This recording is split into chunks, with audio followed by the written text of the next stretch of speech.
संन्यासातून थेट संसारात महाकुंभातील IIT बाबानं केलं लग्न. कोण आहे बायको? सोशल मीडियावर रंगली चर्चा.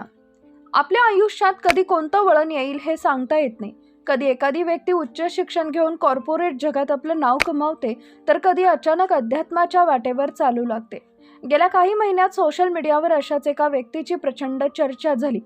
कुंभमेळ्यात गाजलेले IIT बाबा व्हिडिओ पुढे बघण्यापूर्वी चॅनलला सबस्क्राईब करून बाजूस असलेली घंटी दाबायला विसरू नका, डेली अशाच ताज्या अपडेट बघण्यासाठी. भगवी वस्त्र, लांब दाढी आणि चेहऱ्यावर एक वेगळंच तेज असलेल्या या तरुणानं महाकुंभ मेळ्यात सर्वांचं लक्ष वेधून घेतलं होतं.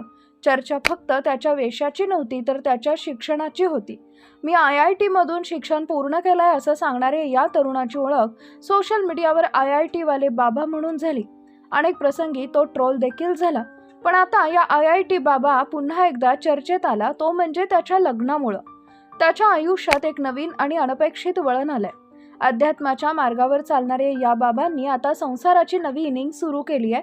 त्यामुळे त्यांच्या लग्नाची बातमी सध्या इंटरनेटवर वाऱ्यासारखी पसरत आहे. मूळचे हरियाणाचे राहणारे अभय सिंह म्हणजेच लाडके IIT वाले बाबा आता विवाह बंधनात अडकलेत. सोमवारी जेव्हा ते हरियाणातील झज्जर इथं आपल्या वडिलांच्या चेंबरमध्ये पोहोचले, तेव्हा त्यांच्यासोबत त्यांची पत्नी प्रतिका देखील होती. अभय सिंह यांनी कर्नाटकच्या एका सॉफ्टवेअर इंजिनियर तरुणीशी लग्न करून सर्वांनाच आश्चर्याचा धक्का दिलाय. कसं आणि कधी झालं लग्न? त्यांनी 15 फेब्रुवारी रोजी महाशिवरात्रीच्या मुहूर्तावर हिमाचल प्रदेशातील अंघझर महादेव मंदिरात पारंपरिक पद्धतीनं लग्न केलं.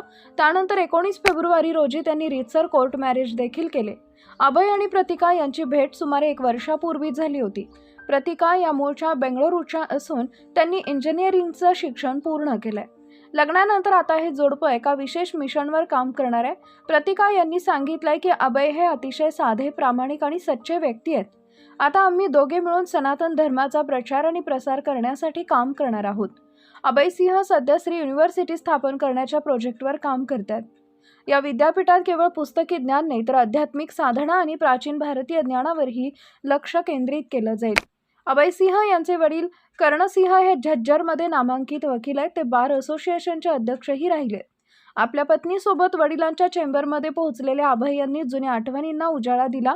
मी अभ्यासाच्या दिवसात इथं येऊन केस कशा तयार होतात हे पाहायचो, असं त्यांनी आवर्जून सांगितलं.